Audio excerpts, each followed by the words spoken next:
গতকাল মানে রবিবার আমরা গেছিলাম বেহালা ক্লাবের আয়োজিত একটি ফুড ফেস্টিভ্যালে। প্রত্যেক বছরই এই ফুড ফেস্টিভ্যালটির আয়োজন করা হয়, আর প্রত্যেক বছর আমরাও সেরকমভাবেই যাই।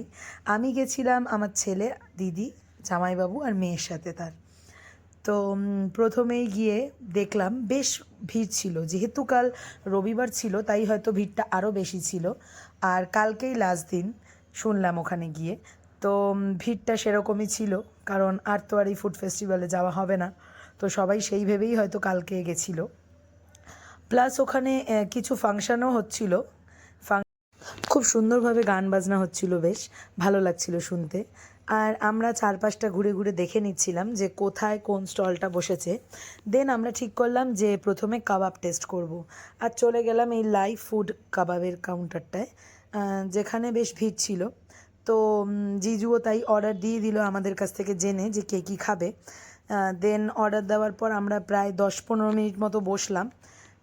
বসে তারপরে খেলাম, কাবাব টেস্ট করলাম। কাবাবগুলো অসাধারণ ছিল, মানে খুব ভালো ছিল। দেন আমি দিদির মেয়েকে নিয়ে বললাম চল মিষ্টির কাউন্টারটাও ঘুরে আসি, কারণ যেহেতু সব কাউন্টারগুলোই প্রচণ্ড ভিড়, তাই ভাবলাম ওখানে এতক্ষণ না দাঁড়িয়ে আগে অন্য জায়গাগুলো একটু দেখে নিই। তো এখান থেকে আমি এই মাখা সন্দেশটা নিলাম, আর এই গুড়ের আর ম্যাঙ্গোর মনোহারাটা নিলাম। মনোহারা দুটো ভালো ছিল, কিন্তু মাখা সন্দেশটা আমরা নর্মালি যতটা ঘন খাই ততটাও ছিল না। দেন দিদি ছেলেকে নিয়ে একটু ওর খেলনা মতো কিছু কিনে দিচ্ছিল। খেলনার সেরকম কিছুই ছিল না, কিন্তু যাই ওই একটা দুটো কাউন্টার বসেছে সেখানেই তার নজর পড়েছে, এবং খেলনা যখন আছে সে তো কিনবেই।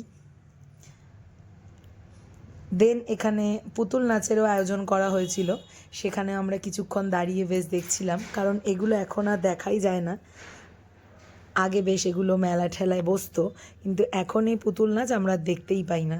তাই ছেলেকেও দেখাচ্ছিলাম আর দিদির মেয়েও দেখছিল দাঁড়িয়ে দাঁড়িয়ে। দিদি এটা ছেলেকে কিনে দেওয়াতে সে তো খুব খুশি, তাই আমাকে খুলে আবার দেখাচ্ছে যে তার কেমন লেগেছে। দেন আমরা ওখান থেকে বেরিয়ে একটা ওই fish fry, butter fish fry, ওই একটা কাউন্টারে গেছিলাম। জিজু আমাদের কথা মতোই বাটার ফিশ ফ্রাইটা অর্ডার দিয়েছে, বাট সেটা একদমই টেস্টি ছিল না। তার কারণ ভেতরে ফিশের অভাব ছিল খুব, মানে একদমই একটুখানি ফিশ আর বাদবাকিটা পুর। তো যাই হোক, লাস্টে আমরা ওই পানের কাউন্টার থেকে পান কিনে তারপরে সেই পান খেয়ে মুখ শুদ্ধি করে আর একটু ঘোরাঘুরি করে দেন আমরা বাড়ি চলে এলাম। যাই হোক, সানডেটা বেশ ভালোই কাটলো, খুব মজা করেই কাটলো।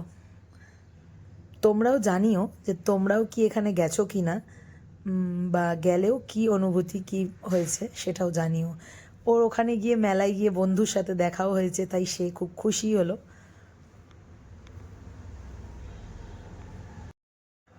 দেন আমরা যে যার মতো বাড়ি চলে এসেছি।